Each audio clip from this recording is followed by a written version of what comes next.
में उपस्थित हमारे मुख्य अतिथि, देश के विख्यात चिंतक, विचारक एवं राष्ट्रीय संगठन मंत्री भारतीय शिक्षण मंडल परम श्रद्धेय मुकुल कानिटकर जी, आज के कार्यक्रम में हमारे विशिष्ट अतिथि डॉक्टर ममता अग्रवाल जी, हमारे कार्यक्रम में उपस्थित कुल सचिव प्रोफेसर अविनाश वाजपेयी जी,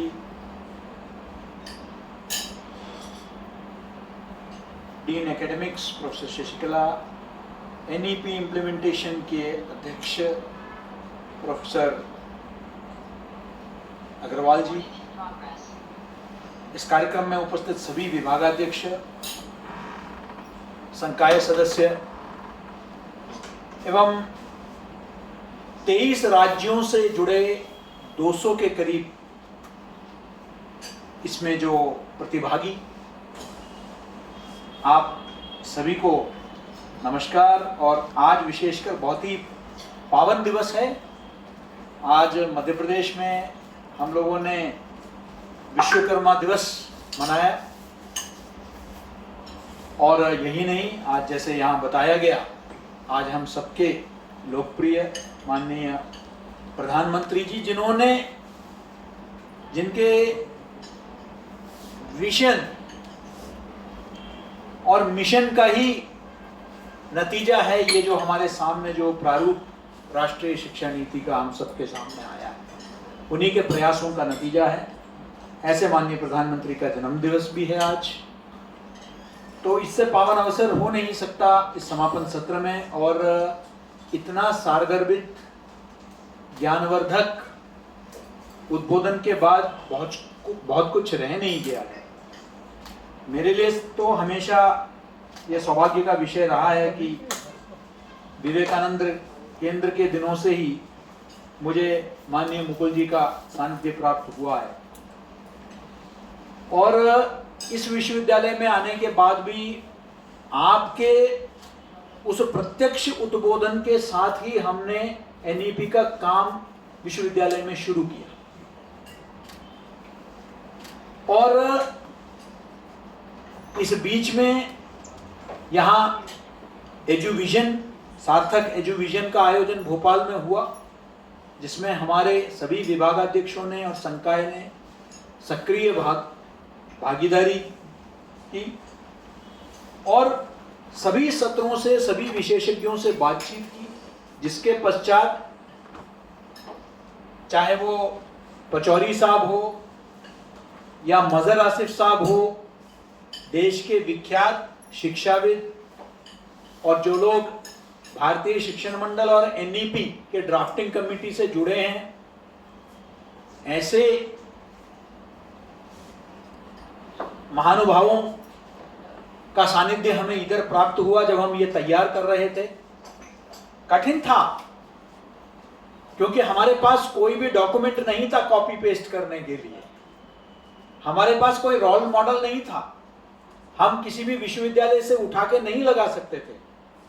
यहां तक कि हाँ, ये संतोष का विषय है कि हमारे प्रदेश ने,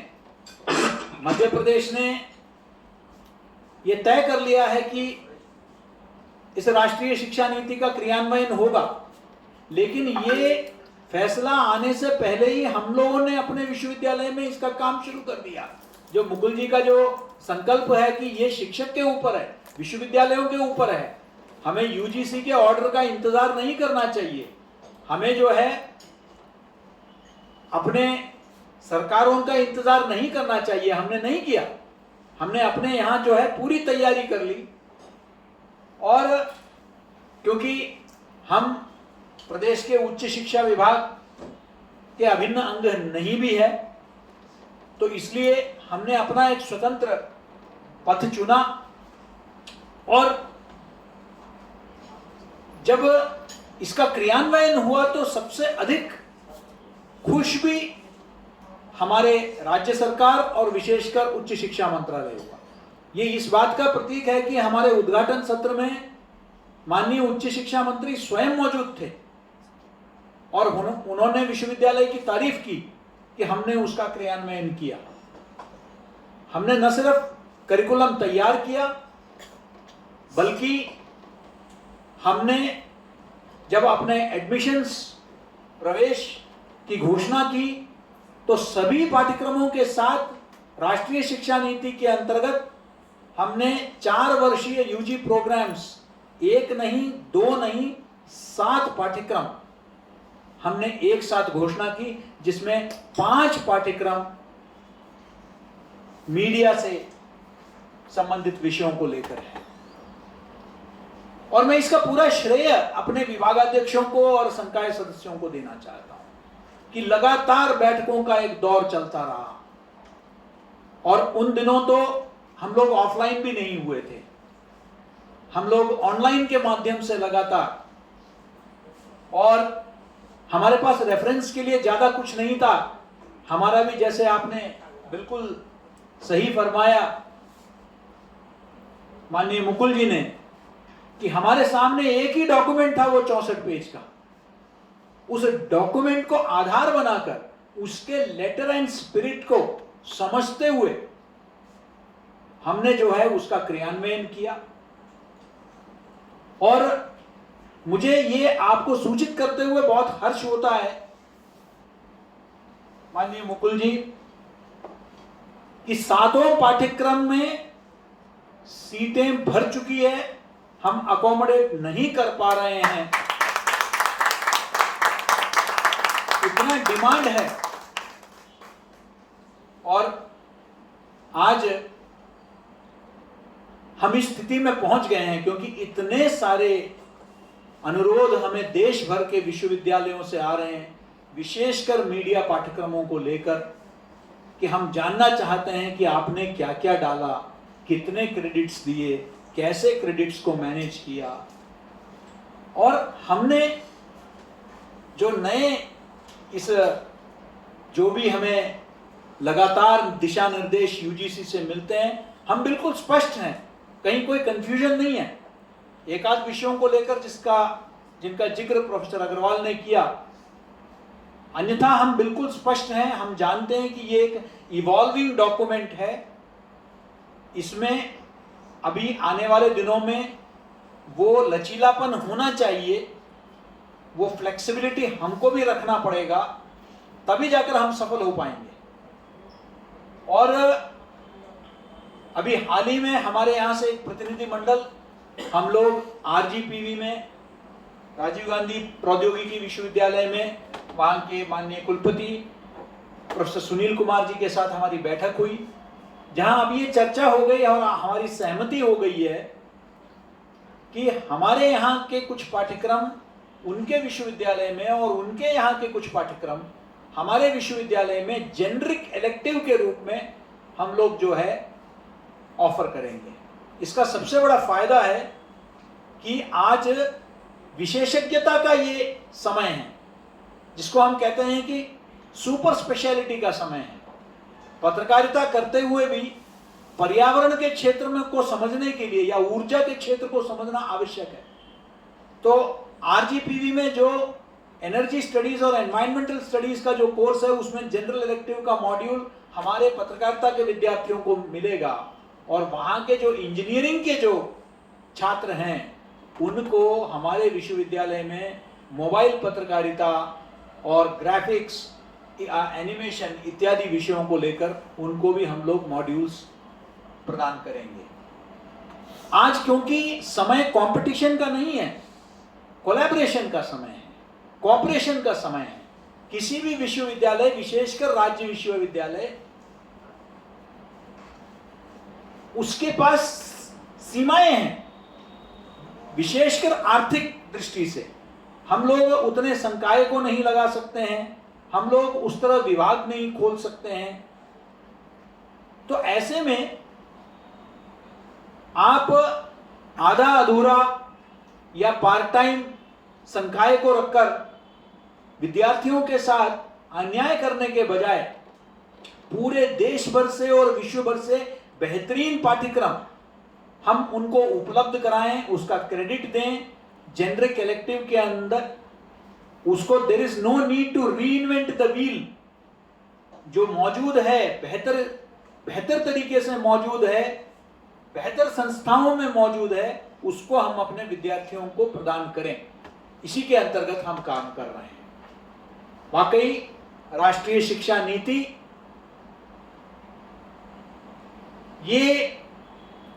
हम विद्यार्थियों को इसके अंतर्गत परीक्षा के लिए नहीं, जीवन जीने के लिए तैयार कर रहे हैं। We are not preparing our students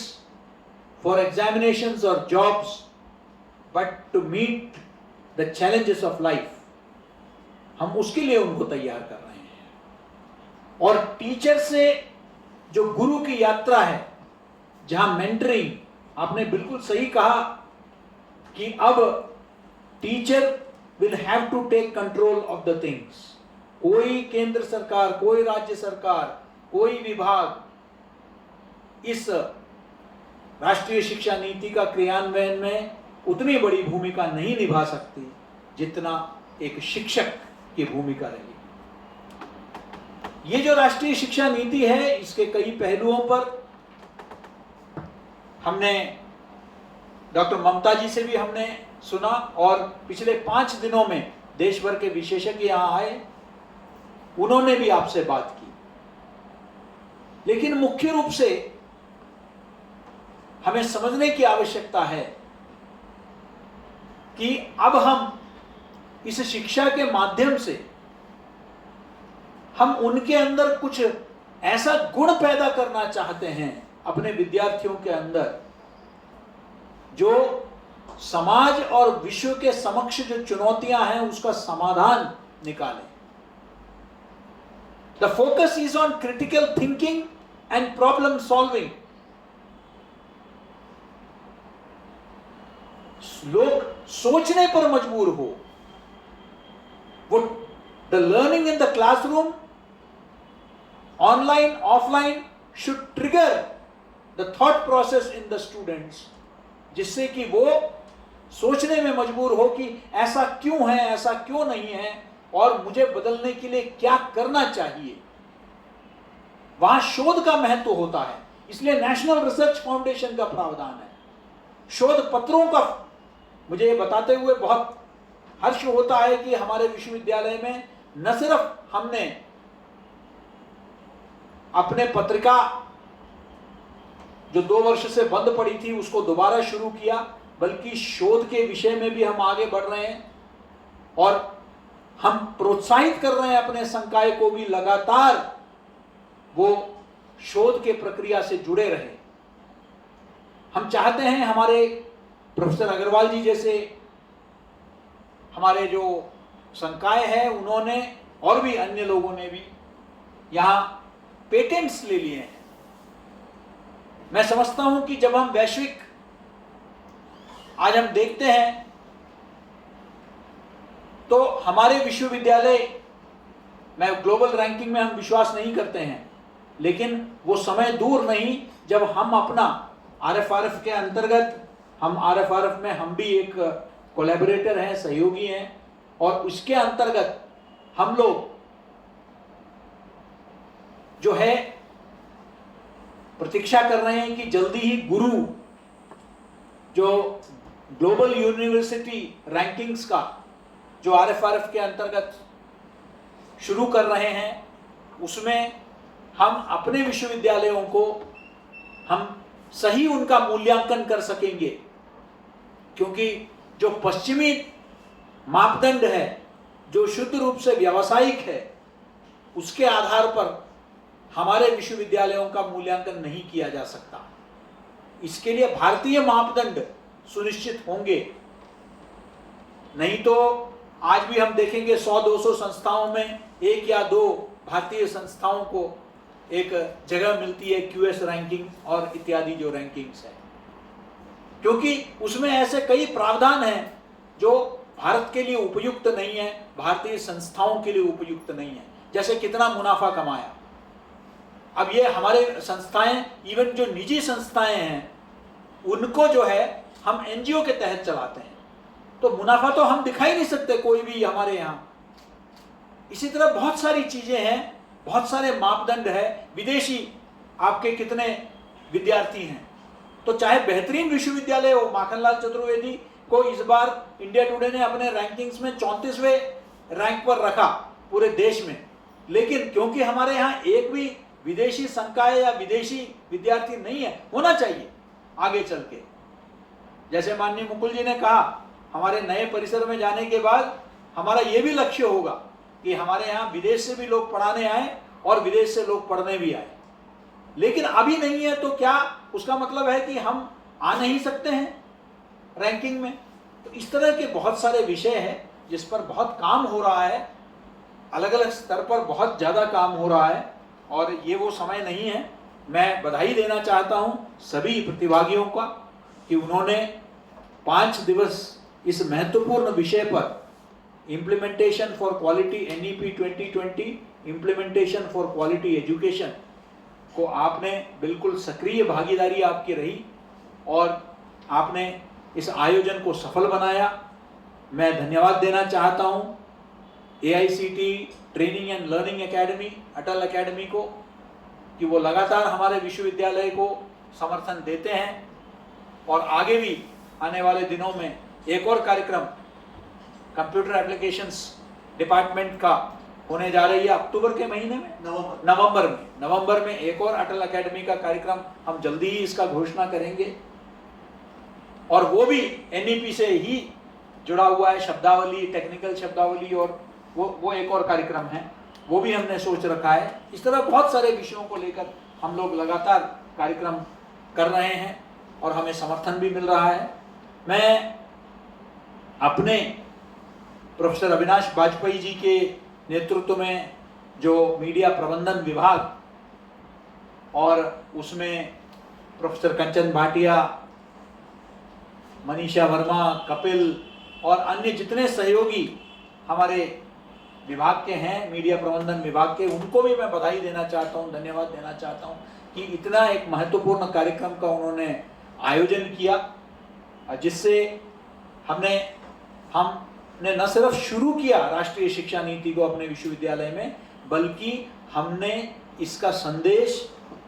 पूरे देश भर में 23 राज्यों तक पहुंचाने का काम भी किया। ये हमारे लिए गर्व का विषय है कि हमने अपने विश्वविद्यालय में इसका पहल लिया। मैं सभी संकाय और विभागाध्यक्षों को उनके सहयोग के लिए धन्यवाद देना चाहता हूं, और अंत में मैं आश्वासन देना चाहता हूं हमारे आदरणीय मुख्य अतिथि को कि हम आपके UGC के, RFRF के और अन्य संबंधित संस्थाओं के सतत मार्गदर्शन में देश के रोल मॉडल इंस्टीट्यूशन NEP के इम्प्लीमेंटेशन में बनने का प्रयास करेंगे, और आपका आगे भी इसी तरह सानिध्य और मार्गदर्शन मिलता रहेगा, ये हमें पूरा विश्वास है। आप सभी को, आपको, माननीय मुकुल जी को, डॉक्टर ममता जी को और आप सभी को पुनः बहुत बहुत धन्यवाद। नमस्कार, जय हिंद।